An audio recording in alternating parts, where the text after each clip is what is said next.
Mesdames et messieurs, chers téléspectateurs, téléspectatrices, auditeurs, internautes des radios Télécanal Bleu, chaîne 38.1 FM stéréo, vous suivez l'émission Éducation au second degré. En cette fin d'année spéciale, un sujet très spécial, appel à la sagesse pour un nouveau départ. Telle est la thématique autour de laquelle le panel de l'émission Éducation au second degré va débattre ce soir. Pour notre mise en contexte, nous allons considérer quelques points. Mais nous avons comme invité Maxime Pierre. Maxime Pierre, bonsoir, bienvenue à notre mise en contexte de ce soir. Bonsoir, Maître Pétiel Hérissin. Bonsoir à tous les super branchés de cette émission. C'est toujours un plaisir d'être ici dans l'objectif de bien vouloir méditer ensemble, commenter les points essentiels. Excellent, maître Maxime Pierre. Vous êtes agrégé de philosophie et de lettres modernes. Nous parlons de la sagesse. On appelle à la sagesse pour un nouveau départ, surtout en 2022. Bien entendu, nous aurons à faire quelques considérations. Bien entendu, notre première considération à cette émission ce soir, plus particulièrement au niveau de notre mise en contexte, considérant les 7 esprits des dieux, dont celui de la sagesse en est le premier. Et qu'est-ce que cela veut dire pour vous? Merci, Maître Pétiel Hérissin. Quand on parle de sagesse d'abord, qu'est-ce qu'on voit? On voit d'abord le bon sens, la modération. On voit une certaine attitude où l'on adopte vis-à-vis de soi-même, vis-à-vis des autres. C'est d'abord une sorte de modération dans tout ce qu'on fait. C'est tout ce qu'on fait, c'est ce qu'on est, c'est-à-dire de savoir-faire, de savoir-être dans le bon sens du terme. Agir avec sagesse nous implique d'abord le respect, autrement dit la révérence, c'est-à-dire la façon d'agir, la façon de parler, la façon de se comporter vis-à-vis de soi-même, vis-à-vis des autres. Et c'est d'abord aussi la preuve de ce qu'on fait, de ce qu'on est en train de dire, de ce qu'on est en train de penser également pour accumuler avec soi-même ainsi qu'envers les autres.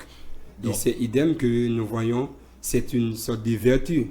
Alors l'homme a besoin de cette sagesse pour vivre le bonheur, parce que être sage, c'est d'abord conquérir tout ce qui vous permet d'avoir une solide capacité, et cette capacité est en ce qui a trait avec la connaissance, la connaissance ou encore la science, le bon sens dans tout ce qu'on est en train de faire vis-à-vis de soi-même et vis-à-vis des autres. Très bien.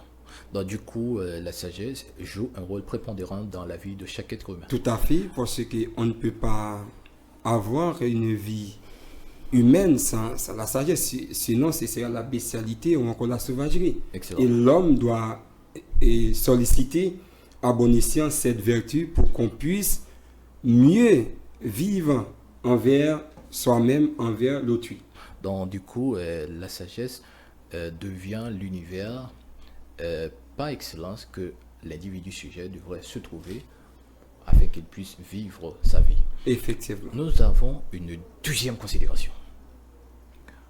La sagesse de Salomon, qui s'est détachée de toute forme de préoccupation, des biens, de forme de matérialité, puis il s'est plongé dans une quête où ce qu'il a réclamé des dieux, c'est la sagesse.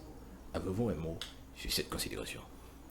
Merci bien pour cette considération, sachant très bien, Salomon réalisa que avec la sagesse, il pouvait réaliser tout pour élever sa grandeur, pour élever la dignité de son royaume, sa majesté auguste.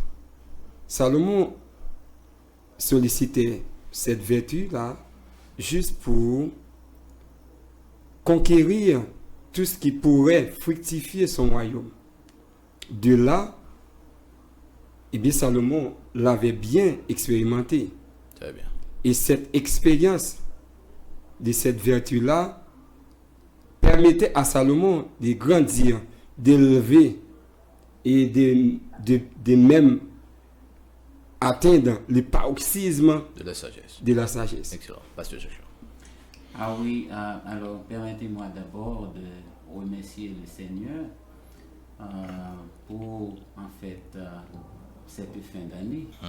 Donc, comme il est écrit, nous pouvons crier Ebenezer, Ebenezer. Donc, alors, je dois vous dire franchement que je suis vraiment épaté de la façon dont vous vous exprimez. Merci. Surtout pour la thématique. Donc, connaissant la sagesse comme le premier niveau d'évolution de l'homme. Car il est écrit dans Proverbe 1 verset 7 que la crainte des dieux Et le est le commencement commencement de la De la sagesse. sagesse. Très bien. C'est-à-dire, la sagesse, c'est le niveau 1 de l'évolution de l'homme. Et c'est pourquoi que la connaissance est plus grande que la sagesse. Tout à fait. Et pour finir, le niveau le plus haut de l'évolution de l'homme, ou bien le niveau alors, de la pyramide, c'est bien l'amour. L'amour est à l'échelle. Et en dessous, on a la connaissance. Et à la base, on a la sagesse. Mais le problème que j'ai quelquefois, Maître Maxime, c'est que la plupart du temps, on répète ce vocable dans n'importe quelle circonstance. Circonstance. Surtout certaines personnes qui ont l'intention de vous manipuler en vous disant vous n'êtes pas sage. Pourtant, la sagesse est au seuil de l'évolution. Ouais. C'est le premier niveau. Donc, c'est-à-dire, quelqu'un qui n'est pas sage n'a rien du tout, puisque c'est le premier niveau de l'évolution. Donc, dans ce contexte, est-ce qu'il y a un degré ou bien quelques paramètres de l'évolution dans la sagesse à votre avis? Merci pour cette question. Alors, la sagesse, c'est d'abord tout un processus d'observation de tout ce qui nous permet de grandir, d'élever notre état d'âme. Alors, quand on voit la sagesse, on voit d'abord la preuve du bon sens, la preuve de tout ce qu'on peut comprendre, de tout ce qu'on peut interpréter à travers la vie ou encore à travers l'existence. Vous parlez de clairvoyance, Justement. de raison. Et le discernement, tout ça. Très bien. Et au-delà de ça, la sagesse peut se manifester par rapport avec un certain niveau. C'est-à-dire, si je suis sage, par exemple, je peux arriver quelque part, dépendamment de cette manière, ou encore de me comporter, la façon de me parler, tout ça, on peut voir en moi-même une dimension de sagesse. C'est pour cette raison on voit que la sagesse peut être considérée comme une dimension de sagesse par rapport avec ce qu'on comprend, ce qu'on voit, ce qu'on interprète, et pour magnifier notre attitude, notre langage vis-à-vis de nous-mêmes ainsi que les autres. C'est pour cette raison, parfois il y a des gens qui font semblant d'être sages. Pourtant, lorsqu'on explore de la part de la personne, on voit que cette personne, autrement dit, il manifeste une sagesse apparente. C'est pour cette raison il ne faut pas se tromper de la sagesse de quelqu'un qui fait semblant d'être sage. Pourtant, au fond, il est un sauvage. Parce que le contraire de quelqu'un qui n'est pas sage, c'est quelqu'un qui est sauvage. Eh bien, à force d'être sage, on devient sauvage parfois. C'est compris? À force d'être sage, parfois, on devient sauvage. Comment peut-on expliquer ça? Parfois, il y a des gens qui prétendent être sages. Pourtant, et au fond, on ne peut pas découvrir certaines qualités dans lesquelles, pour attribuer avec cette personne, pour dire, waouh, celui-ci, il est un homme sage ou encore une femme sage. Je pense que vous allez parce que- peut-être considérer ce que je voudrais dire, peut-être une sorte d'exagération. Exagération des choses. C'est là que je pense que vous allez. Oui, lorsqu'on écarte des principes, on viole les principes, Oui. on ne respecte pas, on n'a pas, c'est-à-dire la conscience de soi, on n'a pas la maîtrise de soi. Maintenant, de là, on écarte toute possibilité de sagesse parce que, par exemple, quelqu'un va me blesser. Pourtant, moi, je dois sauvegarder une attitude est sereine pour ne pas agir comme la personne m'avait attaqué. C'est la maîtrise. Cette maîtrise qui réside en moi-même me permet de résister par rapport avec une telle blessure qui m'incombe. Alors, la paix, ça c'est un élément prépondérant. La paix, la sérénité, ce sont des éléments indispensables de la sagesse. Et la modération, il y a une façon de parler, il y a une façon de se comporter, il y a une façon de réfléchir pour mieux apporter des solutions. Parce que les conflits existent. Mais avec la sagesse, on peut arriver à résoudre les conflits. Parce qu'on gère les conflits. Quand le conflit arrive, la dimension de sagesse qui réside en vous vous permet effectivement de surmonter en fait une attitude bestiale à votre église. Parce que partout, on ne peut pas voir les gens comme bon vous semble, comme vous voulez. Mais chaque personne a une qualité, chaque personne a des défauts. Alors, de là, vous voulez parler de, en fait, l'évolution de la sagesse Tout à fait. À un certain niveau, Tout à à une fait. certaine dimension, Oui. et les niveaux grades. Effectivement. Effectivement. Ok. Parler de la sagesse, c'est toute une quête. Parce que moi-même, je crois que on ne naît pas sage, on le devient. Et ceci, il est facile de prôner ou de dire partout qu'on est sage ou parler de la sagesse. Pourtant, la sagesse, c'est au fur et à mesure, c'est en marchant sur le chemin qu'on devient sage. Justement. Même Gandhi n'a même pas osé de dire qu'il était sage. Même Jésus Pythagore l'a n'a si bien pas dit aussi. dit qu'il était Je sage. ne suis pas digne d'être Et sage. personne ne peut dire qu'il est sage, que moi-même je suis sage.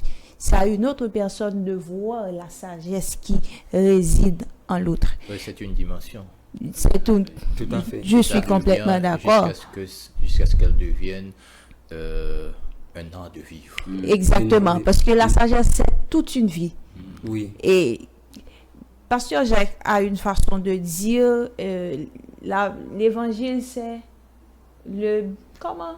Et, je ne La pratique, le Oui, théorie. théorie, la pratique logos et réma. Justement, moi-même, je vais m'accentuer sur le réma. Le réma. Ouais. La sagesse, c'est le réma. C'est toute une vie. C'est un mode de vie. Un style de vie. Parfois, lorsqu'on parle d'éthique chrétienne, on voit une dimension de sagesse, n'est-ce pas, pasteur?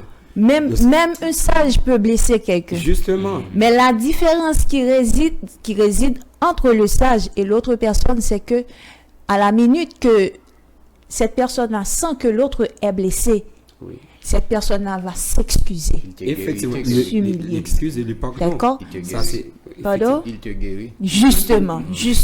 C'est ça moi-même, je peux dire. C'est pas du jour au lendemain qu'on devient sage. C'est tout un processus, c'est tout un chemin à faire. On voit même dans l'Antiquité, alors, et Pythagore l'a si bien dit, je ne suis pas digne d'être sage, mais je suis plutôt l'ami de la sagesse. Et C'est-à-dire, on peut encore aller plus loin. La sagesse, quand elle est bien expérimentée, elle devient un pouvoir. Il Justement. est difficile en pile pour paraître devant sage pour s'entourer toute force au saut. Non. justement, C'est comme si et espace et sagearité alvin tout Eh, non sanctuaire. C'est sacré, c'est sacré. Non. Monsieur a rencontré le prophète, obligé de couper. Et si vous sage, tout dépourvu devant sage là, il faut couper. Il faut couper. C'est pas obligé. Obligé, c'est comme si son obligation soit pas fait. c'est tout C'est naturel. tout naturel. Alors, Ouais, c'est et- nécessaire et- pour. voyez, ça veut dire que il y a des gens qu'on va rencontrer. Par exemple, si on rencontre le pape François, Oui. Qu'est-ce qui va le camper comme face à face? Et révérence. C'est pas seulement, c'est pas une obligation. Donc, Non. comme si ou est dans ou même, il est nécessaire pour. Au compte ça belle là, Ça veut dans dire sagesse tout ça, au même net. oubliez Ah, tout. Justement. Ou pas inconscient ça. C'est arriver même nécessité à imposer. Yeah. Soyez devant ça, je arriver. Oui. Oui. C'est pas devant n'importe qui, non?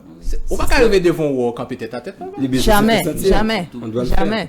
Dès pour arriver consciemment ou gain des volontés. Parce que l'homme n'a des observations. L'homme n'a gagné des qualités. Des gens doivent dire son nègre même à tout le monde. Non, mais il y a des dimensions que ça lui-même les posséder. L'arrivée, c'est. Ou senti faut qu'on apprenne de. On va apprendre. C'est automatiquement, oui, ça fait. Alors, et son diamètre spirituel, il fait référence dans la Bible là, avec la reine de Séba Ouais. qui sortit en Afrique et puis qui vient visiter le roi Salomon. Ouais. Et lorsqu'elle vient pour le contempler, pour le royaume, il dit ça, il te dit, non, il très peu Ouais. de sa guerre. Yeah. C'est-à-dire, il mettait leur position d'humilité C'est pour ça. apprendre Exactement. dans le message là. Exactement. C'est exactement ça. Ouais, c'est dimension ça. Maintenant, on prend une troisième considération. Mahatma Gandhi, qui a été cité par notre collaboratrice. Monsieur qui développait une nouvelle forme de révolution. On appelle ça révolution pacifique, La tranquille, non-violence. pratique de la non-violence. Ça veut dire un culte pour monsieur.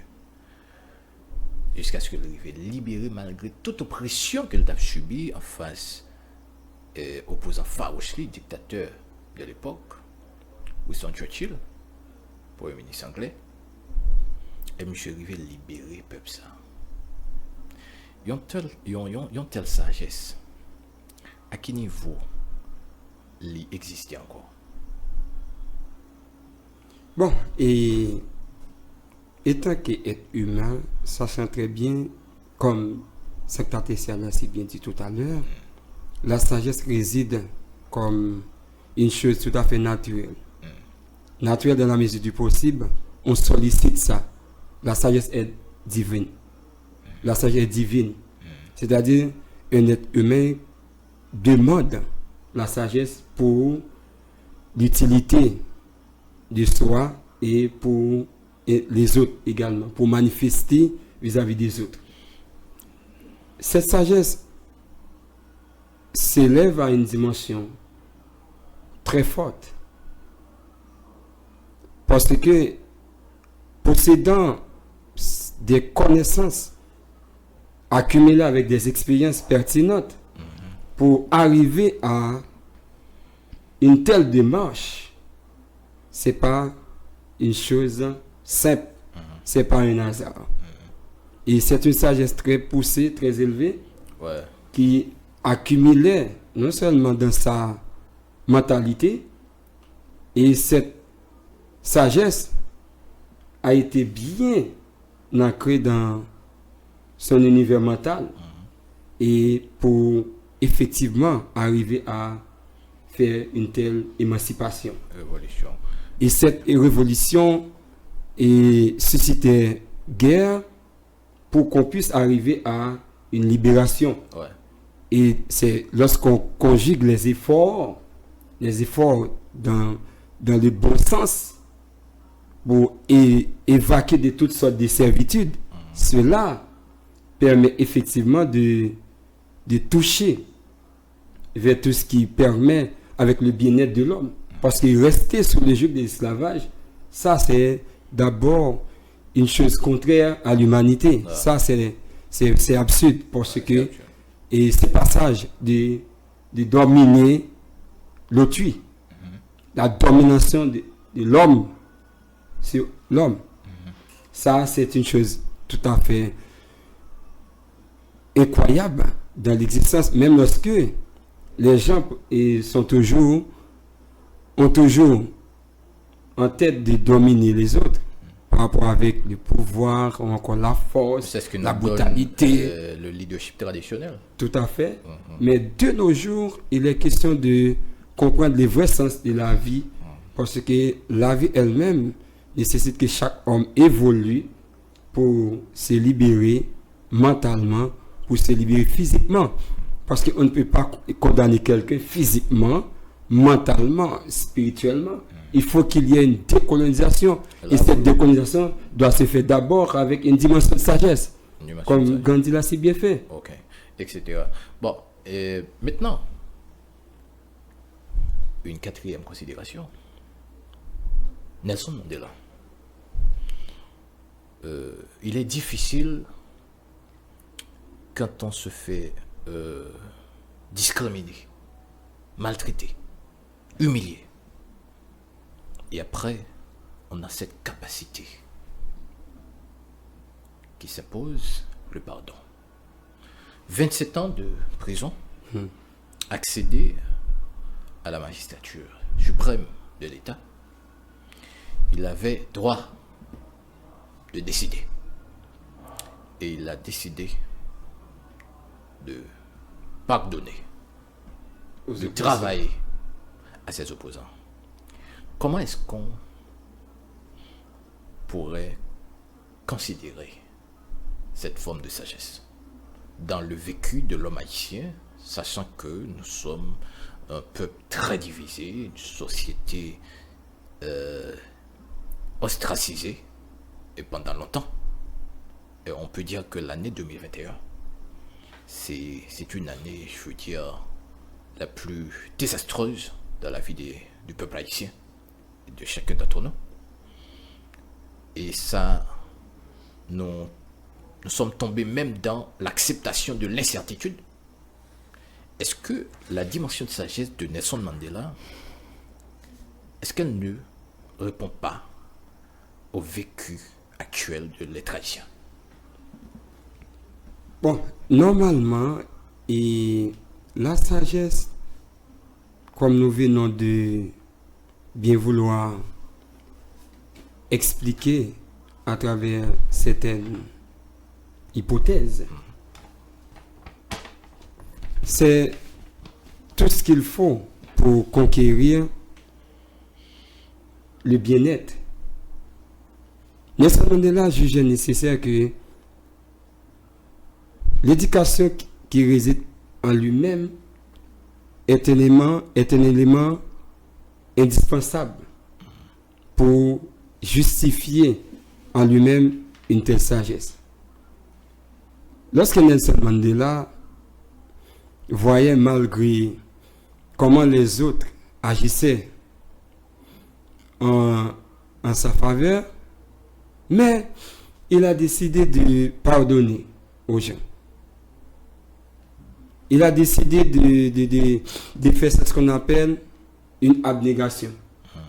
Parce que ce n'est pas à tout moment quelqu'un vous a fait du tort pour agir. Parce que la sagesse qui réside en vous-même vous permet de dire, bon, si quelqu'un agissait ainsi, peut-être il y a quelque chose qui lui manque. Il y a une question de conscience.